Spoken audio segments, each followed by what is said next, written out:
차가운 겨울바람이 창문 틈새로 스며들어 촛불을 흔들었습니다. 9살 소녀 은설이는 아버지의 차가워진 손을 꼭 잡고 있었죠. 방금 전까지 따뜻했던 그 손이 이제는 돌처럼 굳어 있었어요. 아빠, 은설이의 목소리가 떨렸습니다. 하지만 아버지는 더 이상 대답하지 않았어요. 방문 너머에서 들려오는 계모의 목소리가 점점 커졌죠. 이제 그 아이를 어쩌지? 내가 키울 이유도 없고. 계모 순이가 친척들과 속삭이는 소리가 들려왔어요. 은설이는 몸을 더욱 작게 움츠렸습니다. 아버지가 돌아가신 지 사흘이 지났어요. 장례식도 끝났고 친척들도 모두 돌아갔죠. 집안은 적막했고 계모의 차가운 시선만 남아 있었습니다. 은설이는 아버지가 살아계실 때의 따뜻한 기억들을 떠올려 봤어요. 함께 산에 올라 나무를 캐던 날 겨울밤 아궁이 앞에서 옛날 이야기를 들려주던 아버지의 온화한 목소리. 은설아, 나물 캐러 산에 가자. 계모의 목소리가 평소와 달리 다정했습니다. 은설이는 고개를 들어 계모를 바라봤어요. 순이는 억지로 지은 듯한 미소를 짓고 있었죠. 겨울에 나물이 있어요? 은설이가 의아해하며 물었습니다. 있다. 깊은 산에 가면 겨울나물도 있어. 아버지가 그러셨잖니. 순이는 재촉하듯 말했어요. 은설이는 작은 광주리를 들고 계모를 따라 나섰습니다. 눈이 무릎까지 쌓인 산길을 오르며 계모는 계속 더 깊은 곳으로 은설이를 이끌었어요. 평소 아버지와 다니던 길과는 전혀 다른 방향이었죠. 이쪽이 맞아요? 은설이가 불안한 마음으로 물었습니다.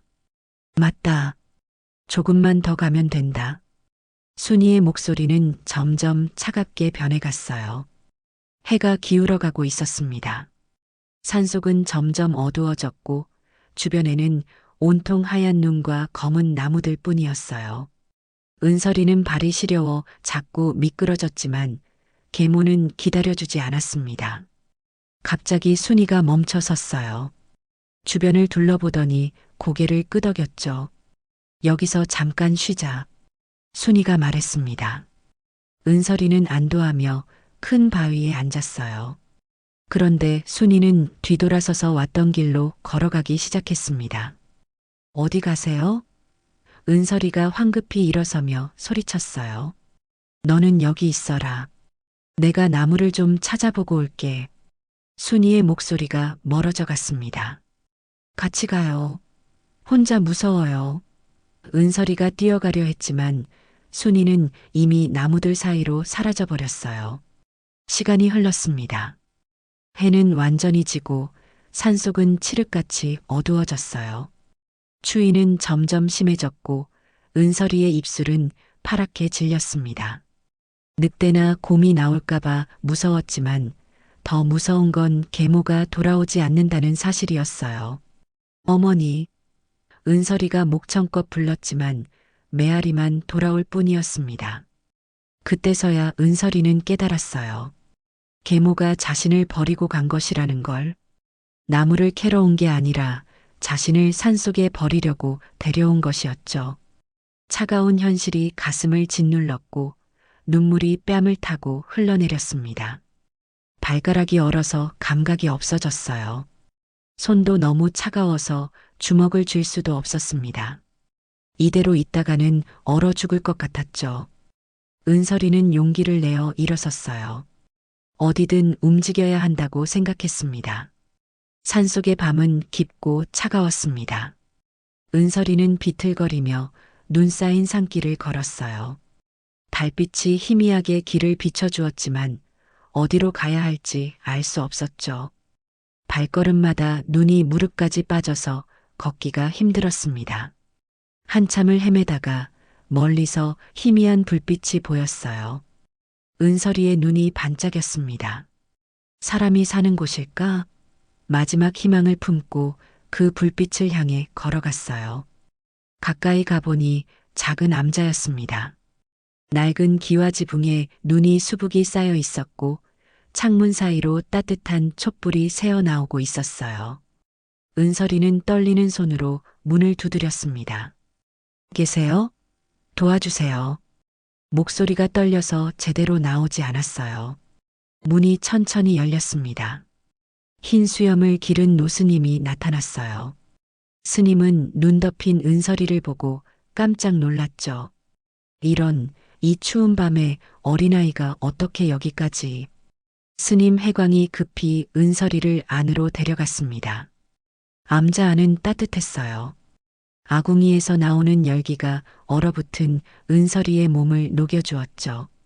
해광 스님은 서둘러 무언가를 끓이기 시작했어요. 잠깐만 기다리거라. 몸을 따뜻하게 해주는 차를 끓여줄게.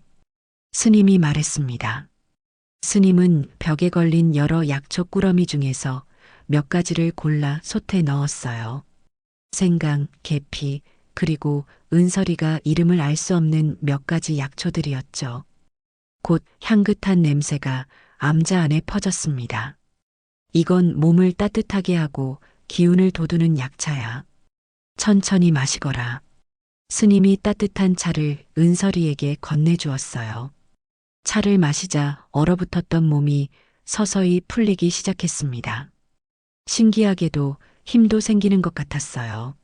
스님은 두꺼운 이불을 덮어주며 은설이 옆에 앉았습니다. 아이야, 어떻게 이 깊은 산까지 혼자 왔느냐? 스님의 목소리는 부드러웠어요. 은설이는 울음을 터뜨렸습니다. 그동안 참았던 모든 감정이 한꺼번에 쏟아져 나왔어요. 아버지가 돌아가신 일, 계모가 자신을 버린 일, 모든 걸 말했습니다. 해광 스님은 조용히 은설이의 이야기를 들어주었어요. 때로는 고개를 끄덕이기도 하고 때로는 안타까운 표정을 짓기도 했죠. 은설이가 다 말하고 나자 스님은 잠시 생각에 잠겼습니다. 가엾구나. 이 추운 겨울에 어린아이를 산속에 버리다니. 스님이 한숨을 쉬었어요. 하지만 아이야, 모든 일에는 이유가 있단다. 내가 여기 온 것도 우연이 아닐 거야. 무슨 뜻이에요? 은설이가 눈물을 닦으며 물었습니다. 인생은 강물과 같아서 계속 흘러간다. 때로는 험한 바위에 부딪히기도 하고 때로는 고요한 웅덩이에 머무르기도 하지. 지금 내가 겪는 고통도 강물이 바위에 부딪히는 것과 같단다. 스님의 말이 어려웠지만 은설이는 왠지 마음이 조금 편해졌어요. 여기서 지내도 될까요? 은설이가 조심스럽게 물었습니다. 물론이다. 부처님께서 모든 중생을 보살피라 하셨으니 너도 예외는 아니야. 해광 스님이 자애로운 미소를 지었어요. 그날 밤 스님은 은설이의 상태를 더 자세히 살펴봤습니다. 발가락이 동상에 걸릴 뻔했고 몸 곳곳이 추위로 인해 상했어요. 이 아이 발가락이 심하게 얼었구나. 스님이 걱정스럽게 말했습니다. 스님은 다시 약초 더미로 가서 몇 가지를 골라냈어요. 당귀, 홍화, 그리고 혈액순환을 돕는 약초들이었죠. 이것들을 달여서 발을 담그고 이걸로는 연고를 만들어 발라주면 동상을 막을 수 있어. 스님이 혼자 중얼거리며 약을 준비했습니다. 은설이는 스님이 약초를 다루는 모습을 신기하게 바라봤어요. 마치 오랜 경험이 쌓인 의원 같았습니다. 스님은 약초를 잘 아시는군요. 은설이가 말했습니다. 산에서 오래 살다 보니 자연스럽게 배우게 됐지. 사람뿐만 아니라 산짐승들도 다쳐서 오는 경우가 많거든. 스님이 설명했어요. 따뜻한 약초 우린물에 발을 담그자 은설이는 처음으로 안도감을 느꼈습니다. 아픈 발가락도 점점 나아지는 것 같았어요. 이 산에는 좋은 약초가 많이 자란다. 봄이 되면 너에게도 가르쳐 줄 수 있을 거야. 스님이 말했습니다. 은설이는 고개를 끄덕였어요. 스님의 약초 지식이 얼마나 소중한 것인지 몸소 느꼈거든요. 그날 밤 은설이는 오랜만에 따뜻한 곳에서 잠들었습니다. 아직 마음의 상처는 아물지 않았지만 더 이상 혼자가 아니라는 안도감이 있었어요. 꿈속에서 아버지가 나타나 은설이의 머리를 쓰다듬어 주었습니다. 괜찮다, 은설아. 이제 좋은 분을 만났구나. 그분께 많은 걸 배우거라. 새벽이 되자 해광 스님이 은설이를 깨웠어요. 일어나거라. 새로운 하루가 시작됐다. 앞으로 여기서 지내려면 해야 할 일들이 많단다. 은설이는 눈을 비비며 일어났습니다. 창밖으로 보이는 설산이 햇살에 반짝이고 있었어요. 어제까지만 해도 무섭고 차가웠던 산이 이제는 신비롭고 아름다워 보였습니다. 눈이 그친 산속 새벽은 고요했습니다. 은설이는 해광 스님을 따라 암자 마당으로 나왔어요. 스님은 빗자루를 들고 쌓인 눈을 쓸기 시작했죠. 은설아, 여기서 지내려면 먼저 배워야 할 것이 있다. 해광 스님이 말했습니다. 세상에 공짜는 없단다. 모든 것에는 대가가 따르지. 은설이는 고개를 끄덕였어요. 아버지도 항상 그렇게 말씀하셨거든요. 하지만 그 대가가 항상 힘든 것만은 아니야. 때로는 기쁨이 되기도 하고 때로는 깨달음이 되기도 하거든. 스님이 빗자루를 은설이에게 건네주었습니다. 은설이는 작은 손으로 빗자루를 받았어요. 생각보다 무거웠지만 열심히 눈을 쓸기 시작했습니다. 처음에는 서툴렀지만 스님이 옆에서 천천히 가르쳐 주었죠. 마음을 비우고 해보거라. 빗자루질이 목적이 아니라 마음을 다스리는 것이 목적이란다. 스님의 목소리가 부드러웠어요. 마당 청소가 끝나자 스님은 은설이를 방으로 데려갔습니다. 조그만 방에는 불상이 모셔져 있었고 향이 피어오르고 있었어요. 예불을 드린 후 스님은 은설이에게 중요한 이야기를 시작했습니다. 은설아, 어젯밤에 내 발을 치료할 때 사용한 약초들을 기억하니? 스님이 물었습니다. 당귀와 홍합, 그리고 다른 것들도 있었어요. 은설이가 대답했어요. 그래, 잘 기억하고 있구나. 이 산에는 수많은 약초가 자라고 있단다. 봄이 되면 너에게 하나하나 가르쳐 주마. 스님의 눈이 반짝였습니다. 점심시간이 되자 스님은 은설이와 함께 간단한 죽을 끓였어요. 그런데 죽을 끓이면서도 스님은 약초 이야기를 계속했습니다. 이 생강도 훌륭한 약재야. 몸을 따뜻하게 하고 소화를 돕지. 계피는 혈액순환을 좋게 하고. 스님이 설명했어요. 음식도 약이 될 수 있는 거예요? 은설이가 신기해하며 물었습니다. 그럼 약식동원이라는 말이 있어. 약과 음식은 근본이 같다는 뜻이지. 좋은 음식을 먹으면 병도 예방할 수 있고 나쁜 음식을 먹으면 몸이 상하거든. 오후에는 스님과 함께 나무를 했어요. 은설이는 작은 나뭇가지를 주우며 스님을 도왔습니다. 그런데 스님은 나무를 하면서도 계속 주변의 식물들을 가리키며 설명했어요. 저 나무는 참나무야. 껍질을 우리면 설사를 멈추게 하는 약이 돼. 저기 보이는 건 산초나무고 열매는 소화제로 쓰이지. 스님이 가르쳐 주었습니다. 은설이는 눈을 동그랗게 뜨고 스님의 말을 들었어요. 그저 평범해 보이던 나무와 풀들이 모두 소중한 약재라니 신기하기만 했습니다. 어떻게 이런 걸 다 아시게 됐어요? 은설이가 궁금해했습니다. 젊었을 때 산속에서 혼자 수행하다 보니 아플 때마다 스스로 치료해야 했거든. 처음에는 시행착오를 많이 겪었지만 점점 배우게 됐어. 스님이 웃으며 말했어요. 그럼 사람들도 많이 고쳐주셨겠네요. 그래. 가끔 산 아래 마을에서 아픈 사람들이 찾아와. 특히 의원이 없는 먼 마을 사람들이 많이 오지. 그날 저녁 스님은 은설이에게 약초에 대한 기본 지식을 가르쳐 주기 시작했어요. 벽에 걸린 여러 약초 꾸러미를 하나씩 보여주며 설명했습니다.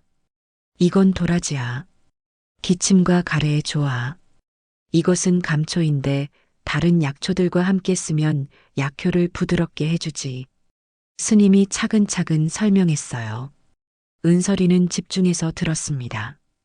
각각의 약초가 어떤 모양인지, 어떤 냄새가 나는지, 어떤 효능이 있는지, 모든 게 새롭고 흥미로웠어요. 스님, 저도 언젠가 이런 걸 다 배울 수 있을까요? 은설이가 조심스럽게 물었습니다. 물론이지. 하지만 하루아침에 되는 건 아니야. 오랜 시간과 정성이 필요하단다. 그리고 가장 중요한 건 스님이 잠시 멈췄어요. 뭐예요? 다른 사람을 돕고자 하는 마음이야. 약초의 지식도 결국 자비로운 마음에서 나오는 거거든. 그날 밤 은설이는 스님이 준 작은 책을 읽었어요. 간단한 약초에 대한 내용이 적혀 있었죠. 어려운 한자들이 많았지만 스님이 옆에서 하나하나 읽어주었습니다. 이 책은 내가 젊었을 때부터 직접 경험한 것들을 기록한 거야. 내가 글을 더 잘 읽게 되면 이것보다 더 자세한 책들도 보여주마. 스님이 말했어요. 은설이는 고개를 끄덕였습니다. 문자를 배우는 것도 중요하지만 사람들을 돕는 약초의 지식을 익히는 것도 그만큼 소중하다는 걸 깨달았어요. 며칠 후 은설이는 스님을 따라 처음으로 약초를 캐러 나갔습니다. 눈이 많이 녹아서 땅이 조금씩 보이기 시작했어요. 겨울에도 캘 수 있는 약초들이 있어. 땅속 깊이 뿌리를 내린 것들 말이야. 스님이 설명하며 삽을 들었습니다. 스님은 능숙하게 땅을 파서 도라지 뿌리를 캐냈어요. 하얗고 굵은 뿌리가 모습을 드러냈습니다. 이렇게 깨끗한 도라지는 기침약으로 최고야. 특히 오래된 기침에 효과가 좋지. 스님이 흙을 털어내며 말했어요. 은설이도 작은 손으로 약초 캐기를 도왔습니다. 처음에는 서툴렀지만 스님이 옆에서 친절하게 가르쳐 주었어요. 약초를 캘 때는 욕심을 부리면 안 돼. 너무 많이 캐면 자연의 균형이 깨지거든. 필요한 만큼만 캐고 나머지는 다시 자랄 수 있도록 남겨둬야 해. 스님의 말이 은설이에게 깊이 와 닿았습니다. 겨울이 지나고 봄이 찾아왔습니다. 은설이가 암자에서 지낸 지 벌써 서너 달이 흘렀어요. 산에는 새싹이 돋아나고 새들의 지저귐이 들려왔죠. 은설이도 처음보다 훨씬 밝아졌습니다. 은설아, 이제 명상을 배워볼 시간이야. 해광 스님이 아침 예불을 마치며 말했어요. 마음을 다스리는 가장 중요한 방법이거든. 은설이는 스님을 따라 암자 뒤편 조용한 곳으로 갔습니다. 큰 바위 위에 방석을 깔고 앉았어요. 주변에는 대나무가 바람에 살랑거리고 있었죠. 등을 곧게 세우고 눈을 감아보거라. 스님의 목소리가 잔잔했습니다. 그리고 숨 쉬는 것에만 집중해봐. 은설이는 눈을 감고 숨을 깊게 들이마셨어요. 처음에는 여러 생각이 머릿속을 맴돌았습니다. 아버지 생각, 계모 생각, 집에 대한 그리움. 그날부터 은설이는 매일 명상을 했습니다. 그리고 봄이 깊어지자 스님은 본격적으로 약초에 대한 가르침을 시작했어요. 이제 산에 온갖 약초가 자라기 시작했구나. 오늘부터는 매일 산에 올라가서 약초를 배워보자.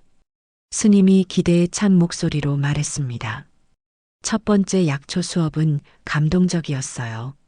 스님은 은설이를 데리고 산속 곳곳을 다니며 하나하나 자세히 설명해 주었습니다. 저기 보이는 노란 꽃이 민들레야. 뿌리부터 꽃까지 모든 부분이 약이 돼. 특히 간 기능을 좋게 하고 열을 내려주지. 스님이 민들레를 캐내며 설명했어요. 이 초록 잎사귀는 질경이고 상처 치료에 최고야. 짓지어서 상처에 붙이면 금세 낫거든. 스님이 직접 잎을 보여주었습니다. 은설이는 눈을 반짝이며 스님의 설명을 들었어요.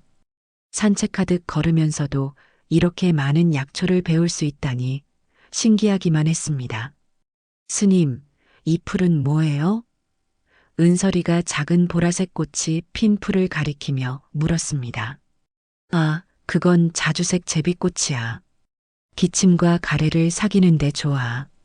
꽃도 예쁘고 약효도 좋은 고마운 풀이지. 스님이 웃으며 대답했어요. 매일 이런 식으로 산을 다니면서 은설이는 점점 더 많은 약초를 알게 되었습니다.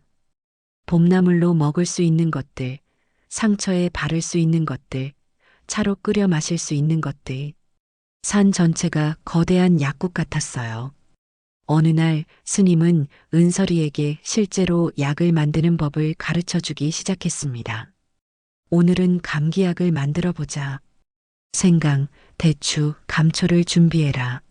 스님이 말했어요. 은설이는 스님이 말한 재료들을 준비했습니다. 스님은 각각의 양을 정확히 재어가며 솥에 넣었어요. 약을 다릴 때는 정성이 가장 중요해. 마음을 비우고 이 약을 먹을 사람의 건강을 생각하며 끓여야 해. 스님이 설명했습니다. 은설이는 스님의 말을 마음에 새겼어요. 단순히 재료를 섞는 것이 아니라 사랑과 정성을 담아야 한다는 것이었죠. 물이 끓기 시작하면 불을 약하게 줄이고 천천히 우려내야 해. 급하게 하면 약효가 떨어져. 스님이 불 조절하는 법도 가르쳐 주었습니다. 며칠 후 마침 마을에서 아픈 사람이 찾아왔어요. 기침을 심하게 하는 아이를 업고 온 어머니였습니다. 스님, 저희 아이가 기침을 너무 심하게 해서요. 밤잠을 못 잘 정도예요. 어머니가 걱정스럽게 말했습니다. 해광 스님은 아이의 상태를 자세히 살펴봤어요. 맥을 짚어보고 혀의 색깔도 확인했습니다. 감기가 깊어져서 그래요. 폐에 열이 쌓였군요. 스님이 진단했습니다. 은설이는 스님 옆에서 그 과정을 지켜봤어요. 어떻게 병의 원인을 파악하는지, 어떤 약초가 필요한지 배우고 있었습니다. 은설아, 도라지와 길경, 그리고 감초를 가져와라. 스님이 지시했어요. 은설이는 얼른 스님이 말한 약초들을 준비했습니다. 지난 몇 달 동안 배운 것들이 이렇게 실제로 쓰이는 걸 보니 뿌듯했어요. 스님은 정확한 분량으로 약을 다렸고 은설이는 옆에서 불 조절을 도왔습니다. 약이 다 다려지자 스님은 어머니에게 복용법을 설명해 주었어요. 하루에 3번 따뜻하게 데워서 드리세요. 사흘 정도면 기침이 많이 나아질 거예요. 스님이 말했습니다. 정말 감사합니다. 얼마를 드려야 할까요? 어머니가 물었어요. 마음만 받겠습니다. 대신 아이가 낳으면 부처님께 감사의 마음을 전해주세요. 스님이 손을 저었습니다. 며칠 후 그 어머니가 다시 찾아왔어요. 이번에는 환한 얼굴이었습니다. 스님, 정말 감사해요. 아이 기침이 완전히 나았어요. 어머니가 기뻐하며 말했어요. 은설이는 그 모습을 보며 가슴이 뭉클했습니다. 자신이 배우고 있는 것들이 정말로 사람들을 돕는 일이라는 걸 실감했어요. 은설아, 어떠니?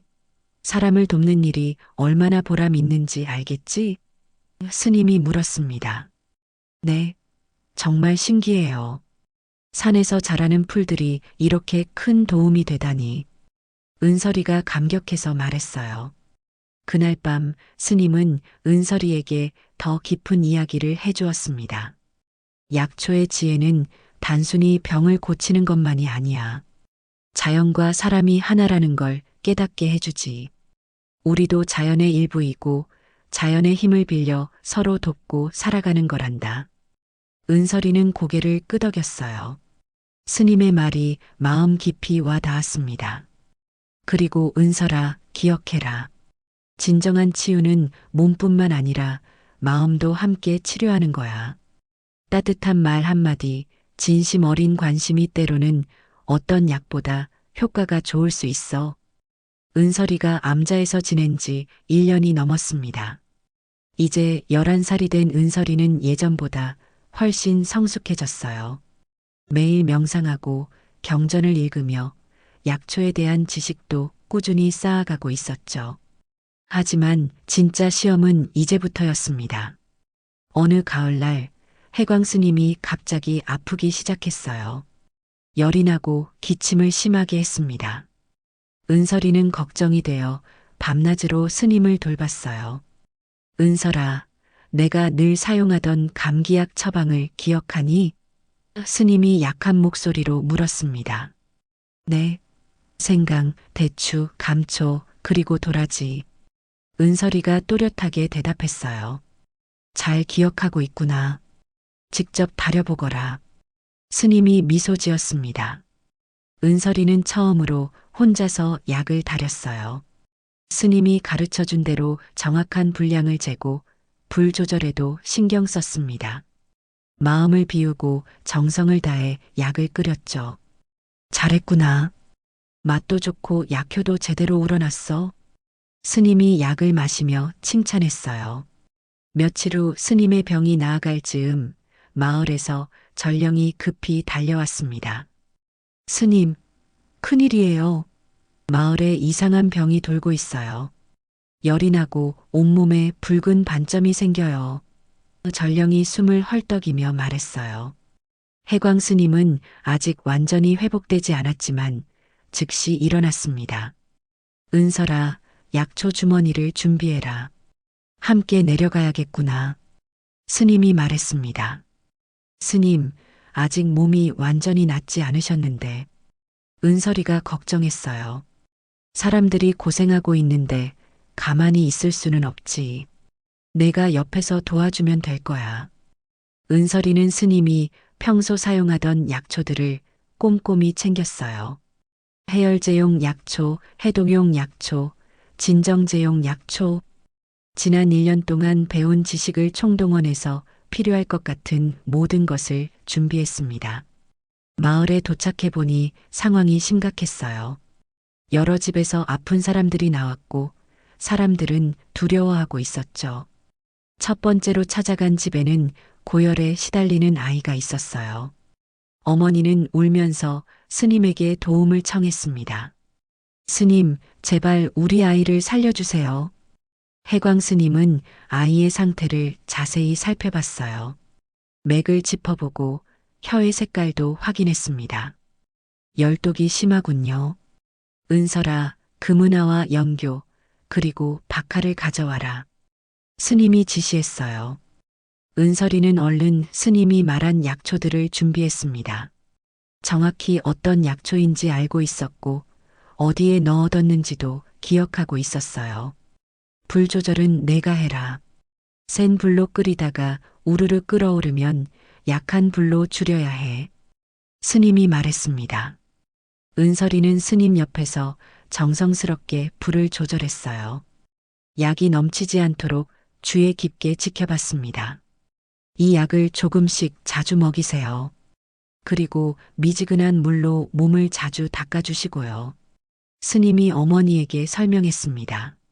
두 번째 집에서는 온몸에 붉은 반점이 난 할머니가 계셨어요. 가려워서 잠을 못 잔다고 하셨죠. 독소가 쌓여서 그렇습니다. 은설아, 민들레 뿌리와 질경이를 가져와라. 스님이 진단했습니다. 은설이는 스님의 지시에 따라 약재를 준비하고 다리는 과정을 도왔어요. 외용약을 만들 때는 약초를 짓짓는 일도 도왔습니다.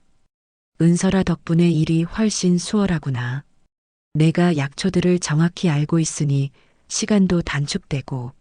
스님이 고마워했어요. 하루 종일 마을을 돌며 환자들을 돌본 스님과 은설이는 녹초가 되었어요. 은설이는 무거운 약초 주머니를 들고 다니며 스님을 도왔습니다. 은설아, 힘들지? 스님이 물었습니다. 아니에요. 사람들이 나아지는 모습을 보니까 힘이 나요. 은설이가 대답했어요. 며칠 후 놀라운 일이 일어났습니다. 스님이 치료한 환자들이 하나둘씩 회복되기 시작한 것이었어요. 정말 고마워요. 우리 아이가 열이 내렸어요. 할머니 반점도 많이 나아졌어요. 사람들이 스님과 은설이에게 고마워했습니다. 특히 은설이의 정성스러운 도움에 감탄했어요. 저 어린아이가 약초를 정말 잘 아는구나. 스님을 그렇게 잘 도와주다니 기특해라. 하지만 모든 사람이 좋게 본 것은 아니었어요. 일부 사람들은 여전히 의심의 눈초리를 보냈습니다. 저런 어린아이가 무슨 약초를 안다고. 은설이는 상처받았지만 스님이 가르쳐준 인내심으로 견뎌냈어요. 사람들이 두려워할 때는 이해하기 어려운 것들을 의심하게 되는 거야. 우리는 그저 우리 할 일을 하면 되는 거란다. 스님이 위로해 주었습니다. 일주일 후 마을의 전염병이 완전히 사라졌어요. 마을 사람들이 스님과 은설이에게 감사 인사를 하러 암자까지 찾아왔습니다. 스님 정말 고맙습니다. 은설아, 너도 고생 많았어. 고마워. 두 분이 아니었다면 우리 마을이 어떻게 됐을지. 이장이 깊이 절했어요. 당연한 일을 했을 뿐입니다. 스님이 겸손하게 말했어요. 그날 밤 스님은 은설이에게 의미 있는 말을 해주었습니다. 은설아, 이번 일로 많이 배웠지? 네. 혼자서는 할 수 없는 일도 함께하면 할 수 있다는 걸 알았어요. 은설이가 대답했어요. 그래, 그것이 바로 협력의 힘이야. 그리고 내가 그동안 열심히 배운 것들이 정말로 사람들에게 도움이 된다는 걸 확인했지? 은설이는 고개를 끄덕였습니다. 비록 직접 치료하지는 못했지만 스님을 도우며 자신이 배운 지식이 얼마나 소중한 것인지 깨달았어요. 앞으로도 계속 배우고 익혀라. 언젠가는 내가 혼자서도 사람들을 도울 수 있는 날이 올 거야. 은설이가 15살이 되던 해봄, 드디어 혼자서 산을 내려갈 때가 왔습니다. 지난 몇 년 동안 스님에게서 배운 모든 것들을 가슴에 품고 세상을 향해 첫걸음을 내딛는 순간이었어요. 은설아, 이것을 가져가거라. 해광 스님이 작은 주머니를 건네주었습니다. 돈이 조금 들어있고 여기 편지도 있어. 마을 이장에게 전해주면 도움을 받을 수 있을 거야. 은설이는 주머니를 소중히 받았어요. 그리고 더 큰 약초 가방도 메었습니다. 지난 몇 년 동안 배운 약초 지식을 활용할 수 있는 기본적인 약재들이 들어 있었죠. 스님, 정말 갔다 와도 될까요? 은설이가 망설이며 물었습니다. 물론이지. 새는 둥지를 떠나야 하늘을 날 수 있단다. 너도 이제 넓은 세상에서 날개를 펼칠 때가 됐어. 스님의 눈빛이 자애로웠어요. 산 아래 마을은 은설이가 생각했던 것보다 훨씬 번잡했어요. 장터에는 사람들이 북적거렸고 여기저기서 물건을 파는 소리가 들려왔습니다. 처음 보는 광경에 은설이는 어리둥절했어요. 이장 김대봉은 스님의 편지를 읽더니 고개를 끄덕였어요. 아, 해광 스님의 제자구나. 몇 년 전 우리 마을에 전염병이 돌았을 때 스님과 함께 도와준 그 아이가 이렇게 자랐구나. 이장이 반가워했습니다. 당분간 우리 집에서 지내거라. 그때 내 도움을 잊을 수 없어. 이장의 가족들은 은설이를 따뜻하게 맞아주었습니다. 특히 이장의 딸 수민이는 은설이와 비슷한 나이여서 금세 친구가 되었어요. 은설아, 마을에서 지내려면 알아야 할 게 많아. 수민이가 은설이의 손을 잡고 마을 곳곳을 안내해 주었습니다. 며칠 후 은설이에게 첫 번째 시험이 찾아왔어요. 마을에 사는 철수라는 아이가 갑자기 높은 열을 내며 쓰러진 것이었습니다. 은설아, 내가 약초를 안다며? 우리 철수 좀 봐줄 수 있니? 철수 어머니가 급하게 찾아왔어요. 은설이는 망설였습니다.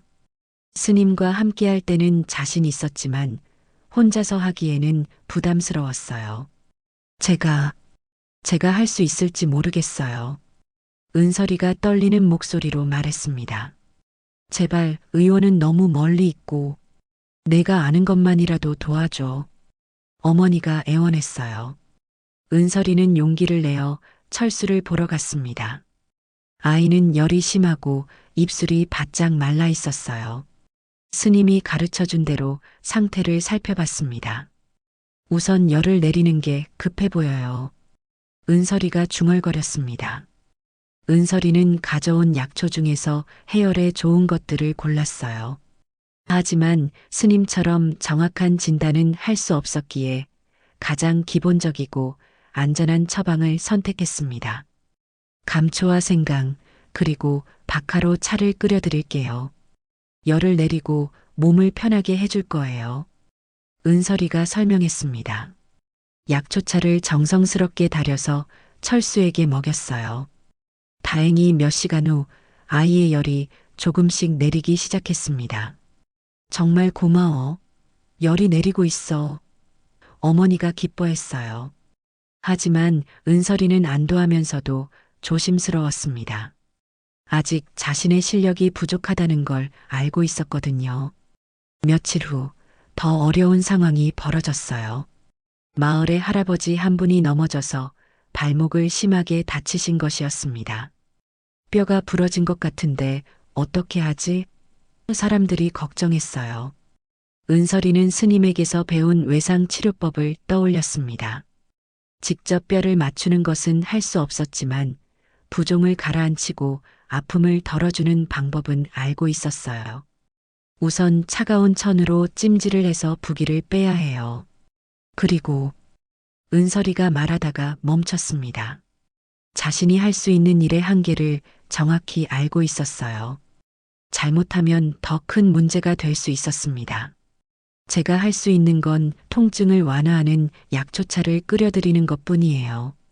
이런 큰 부상은 경험 많은 의원이나 스님께서 봐야 해요.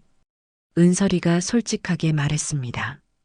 마을 사람들은 은설이의 정직함에 오히려 더 신뢰감을 느꼈어요.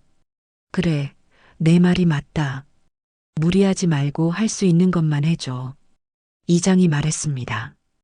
은설이는 진통과 소염에 도움이 되는 약초차를 끓여 할아버지께 드렸어요. 그리고 마을의 젊은이들에게 부탁해서 이웃 마을의 의원을 급히 불러오도록 했습니다. 의원이 와서 할아버지를 치료하는 모습을 은설이는 유심히 지켜봤어요. 뼈를 맞추고 부목을 대는 전문적인 기술을 배울 수 있었습니다. 어린 나이에 상황 판단을 잘하는구나. 괜히 무리하지 않고 도움을 청한 게 현명했어. 의원이 은설이를 칭찬했어요. 아직 많이 부족해요.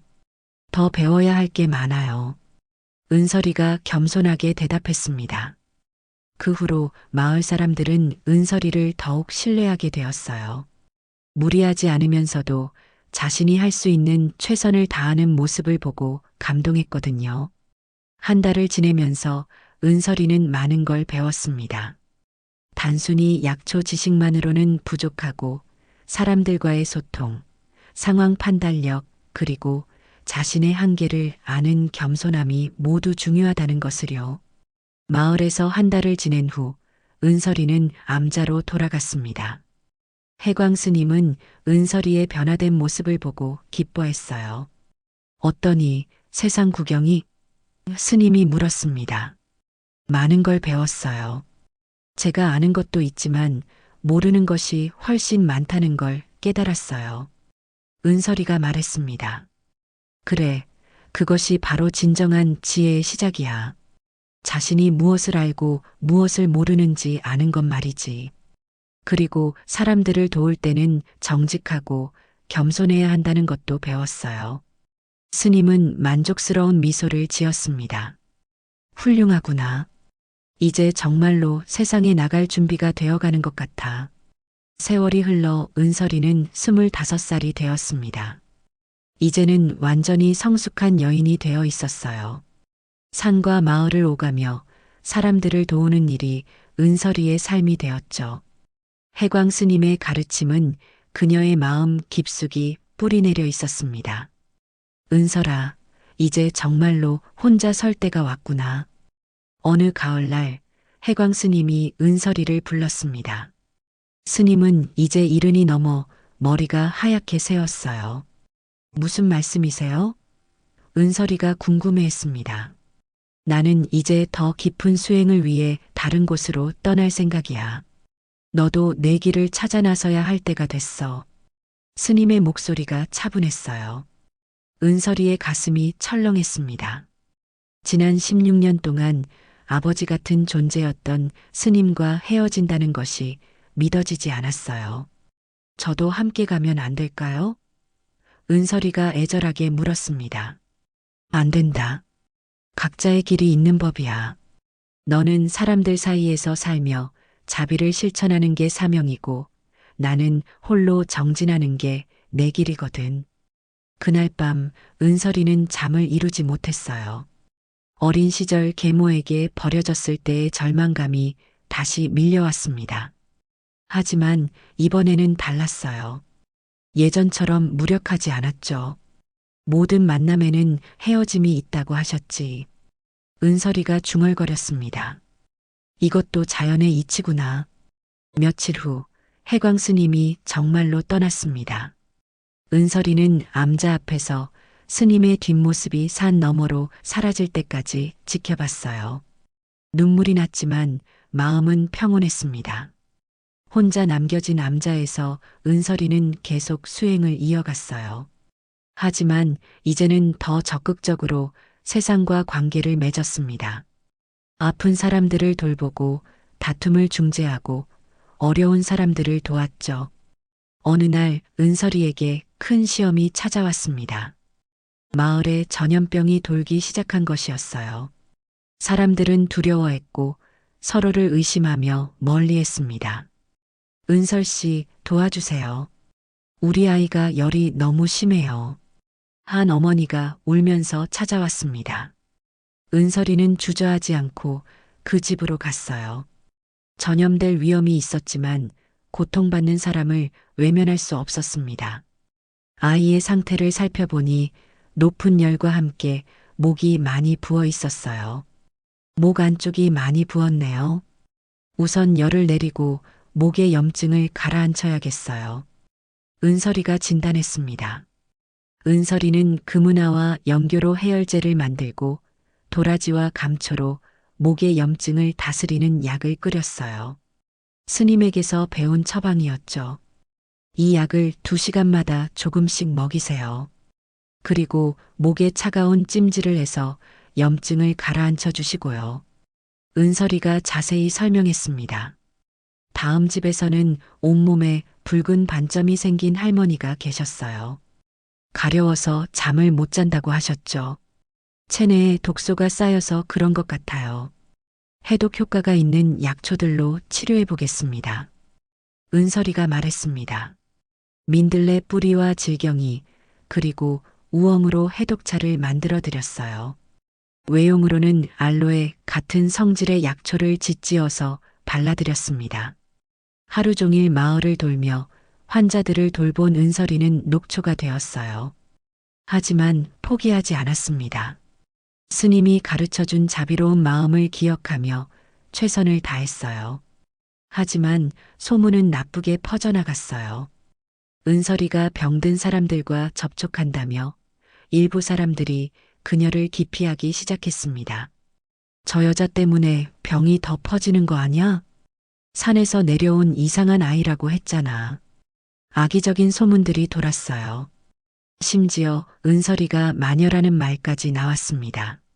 예전 같았으면 상처받았을 텐데 이제 은설이는 흔들리지 않았어요.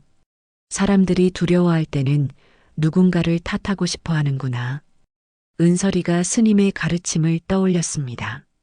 그럼에도 은설이는 계속해서 아픈 사람들을 돌봤어요. 밤낮으로 약초를 다리고 간병을 하며 희망을 잃은 사람들에게 용기를 주었습니다. 며칠 후 놀라운 일이 일어났습니다. 은설이가 치료한 환자들이 하나둘씩 회복되기 시작한 것이었어요. 정말 고마워요. 우리 아이가 완전히 나았어요. 할머니 반점도 깨끗이 사라졌어요. 사람들이 은설이에게 고마워했습니다. 그제서야 악소문을 퍼뜨렸던 사람들도 부끄러워하며 사과했어요. 어느 날 밤 은설이 앞에 낯익은 얼굴이 나타났어요. 바로 계모 순이었습니다. 이제는 60대가 된 순이는 초라한 행색이었어요. 은설아, 정말 너니?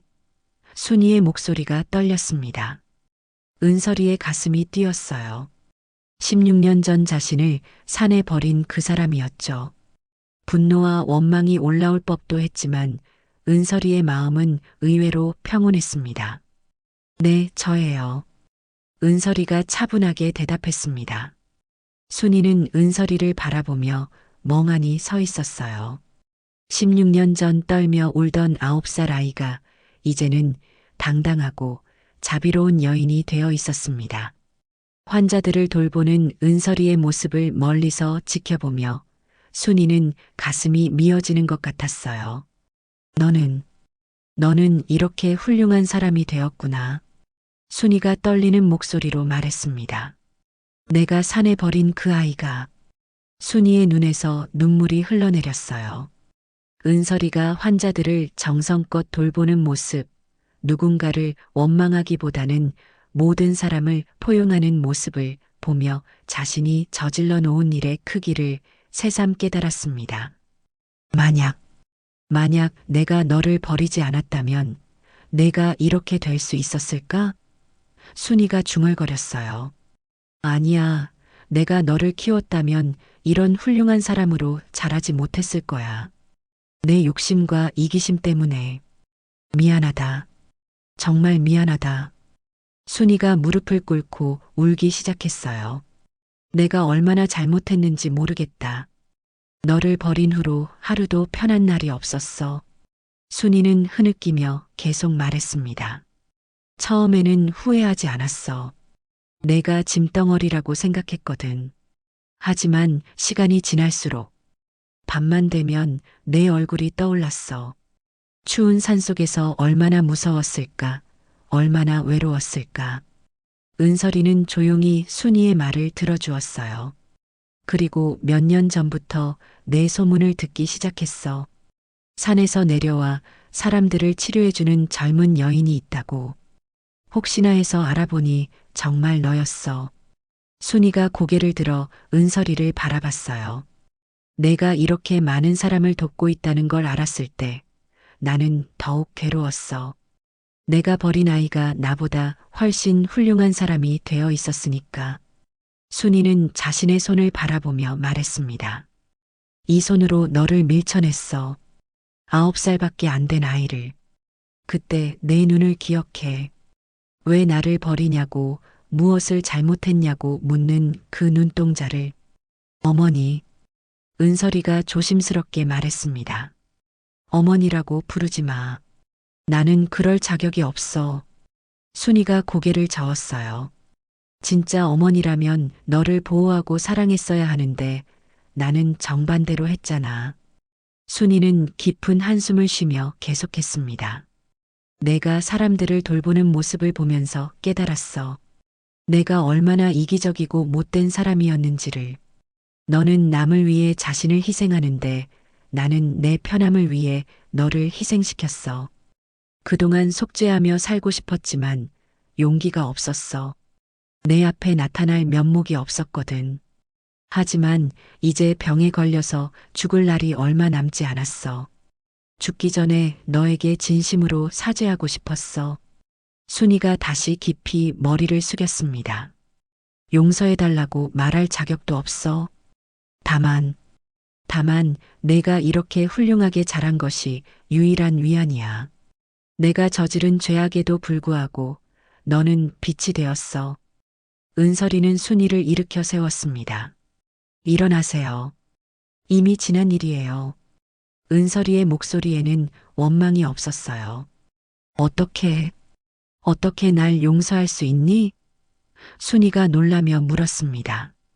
용서하지 않으면 제가 더 힘들어져요. 그리고 그 일이 있었기에 좋은 스승을 만날 수 있었어요. 은설이가 미소 지었습니다. 순이는 더욱 울었어요.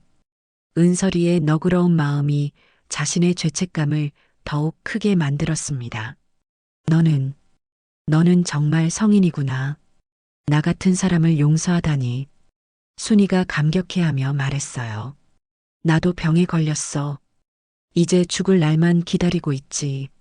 순이가 말했습니다. 그럼 제가 돌봐드릴게요. 은설이가 당연하다는 듯 말했어요.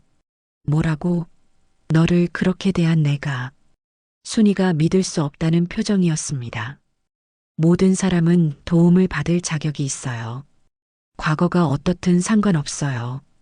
은설이는 순이를 자신의 암자로 데려가 정성껏 돌봤습니다. 마을 사람들은 더욱 수군거렸지만 은설이는 신경 쓰지 않았어요. 며칠 후 순이의 병이 나아지기 시작했습니다. 은설아, 너는 정말 부처님 같구나. 순이가 감격해서 말했어요. 내가 너에게 저지른 일을 생각하면 이렇게 돌봐줄 이유가 전혀 없는데 사람을 돕는데 이유가 필요한가요? 그냥 아픈 사람이 있으니까 돕는 거예요. 순이는 은설이의 손을 꼭 잡았습니다. 고맙다. 정말 고맙다. 내가 보여준 자비 덕분에 내 마음도 조금이나마 평안해졌어. 이제야 진정으로 뉘우칠 수 있게 되었어. 일주일 후 마을의 전염병이 완전히 사라졌어요. 은설이의 헌신적인 치료와 사랑이 마을을 구한 것이었어요. 그로부터 다시 5년이 흘렀습니다. 은설이는 이제 30살이 되어 있었어요. 지난 21년의 세월이 그녀를 완전히 다른 사람으로 만들어 놓았습니다. 어린 시절 산에 버려졌던 무력한 아이는 이제 많은 사람들에게 희망과 치유를 주는 치료사가 되어 있었죠. 은설이는 이제 마을에서 가장 존경받는 사람 중 하나였어요. 사람들은 그녀를 은설 선생 또는 약초 할머니라고 부르며 따랐습니다. 비록 나이는 젊었지만 그녀의 지혜와 마음씨는 할머니만큼 깊었거든요. 은설 선생, 오늘도 와주셔서 고맙습니다. 마을 이장이 깍듯이 인사했어요. 은설이는 일주일에 한 번씩 각 마을을 돌며 아픈 사람들을 돌봤습니다. 때로는 약초를 나누어 주고 때로는 마음의 병을 치료해 주기도 했어요. 계모 순이도 은설이 곁에서 지내며 그녀를 도왔습니다. 은설아, 내가 너를 도울 수 있는 일이 있을까? 순이가 조심스럽게 물었어요. 지난 5년 동안 순이는 완전히 달라져 있었습니다. 은설이의 자비로운 마음을 보며 진정으로 회개하고 이제는 다른 사람을 돕는 일에 기쁨을 찾고 있었어요. 어머니도 이제 약초를 꽤 잘 아시잖아요. 환자들 간병하실 때 도움이 많이 돼요. 은설이가 따뜻하게 말했습니다. 순이는 은설이가 자신을 어머니라고 부르는 것에 아직도 죄송한 마음이었어요. 하지만 은설이의 진심 어린 용서 덕분에 조금씩 마음의 평화를 찾아가고 있었습니다. 어느 봄날 은설이는 해광 스님으로부터 편지를 받았습니다. 5년 만에 받는 스승의 소식이었어요. 은설아, 내가 잘 지내고 있다는 소문을 들었다. 많은 사람을 도우며 살고 있다니 스승으로서 자랑스럽다. 이제 너도 누군가의 스승이 될 때가 온 것 같구나. 편지를 읽으며 은설이는 눈물이 났어요. 스님의 따뜻한 마음이 그대로 전해져 왔거든요. 그날 오후 은설이에게 특별한 방문객이 찾아왔습니다. 12살 정도 되는 어린 소녀였어요. 누더기 옷을 입고 있었고 눈빛이 무척 슬퍼 보였습니다. 안녕하세요. 혹시 여기가 은설 선생님 계신 곳인가요? 소녀가 조심스럽게 물었어요. 그래, 내가 은설이야. 넌 누구니? 은설이가 다정하게 물었습니다. 제 이름은 민지예요. 부모님이 돌아가시고 갈 곳이 없어서요. 소녀가 울먹이며 말했어요. 은설이는 가슴이 뭉클했습니다. 21년 전 자신의 모습과 너무나 닮아 있었거든요. 순이도 옆에서 그 모습을 보며 복잡한 표정을 지었어요. 그럼 우선 들어와서 따뜻한 차부터 마시자. 그리고 내 이야기를 들려줘. 은설이가 민지의 손을 잡았어요. 민지는 부모를 모두 잃고 친척집을 전전하다가 결국 거리로 내몰린 아이였어요. 며칠 동안 굶고 떠돌다가 은설이의 소문을 듣고 찾아온 것이었습니다. 민지야, 원한다면 여기서 지내도 돼. 하지만 공짜는 없어. 나와 함께 일하며 배워야 해. 은설이가 말했습니다. 정말요? 전 뭐든지 할 수 있어요. 민지가 눈을 반짝이며 대답했어요. 순이가 조용히 말했습니다. 은설아, 내가 이 아이를 돌봐도 될까?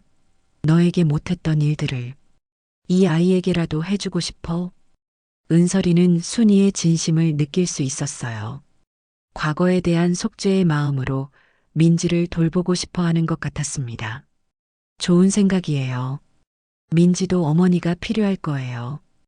은설이가 미소 지었습니다. 그날부터 민지는 은설이와 순이와 함께 살기 시작했습니다. 은설이는 민지에게 해광 스님이 자신에게 해주었던 것과 똑같은 방식으로 가르쳤어요. 약초에 대한 기초 지식, 마음을 다스리는 법, 그리고 다른 사람을 돕는 마음가짐. 순이는 민지를 친딸처럼 돌봤습니다. 은설이에게 못했던 모든 사랑을 민지에게 쏟아부었어요. 민지야, 배고프지? 죽을 더 끓여줄까? 순이가 세심하게 챙겼습니다. 고마워요, 할머니. 민지가 환하게 웃었어요. 민지야, 이 도라지는 어떤 병에 좋다고 했지? 은설이가 물었습니다. 기침과 가래에 좋아요. 그리고 목이 아플 때도 쓰인다고 하셨어요. 민지가 자신 있게 대답했어요. 맞아. 정말 잘 기억하고 있구나. 민지는 빠르게 배웠습니다. 은설이처럼 똑똑하고 성실했거든요. 무엇보다 다른 사람을 돕고 싶어 하는 마음이 순수했어요. 어느 날 아침, 암자에서 함께 지내던 순이가 갑자기 쓰러졌습니다. 은설이와 민지가 급히 순이를 부축해서 침대에 눕혔어요. 어머니, 괜찮으세요? 은설이가 걱정스럽게 물었습니다. 순이는 이제 많이 늙어 있었어요. 하지만 눈빛만은 예전보다 훨씬 평온해 보였습니다. 은설아, 고맙다. 내가 나를 용서해주고 돌봐준 덕분에 이렇게 오래 살 수 있었어. 순이가 약한 목소리로 말했어요. 무슨 말씀을 하세요? 당연한 일을 했을 뿐이에요. 아니야. 내가 보여준 자비로운 마음 덕분에 나도 마음의 평화를 얻을 수 있었어.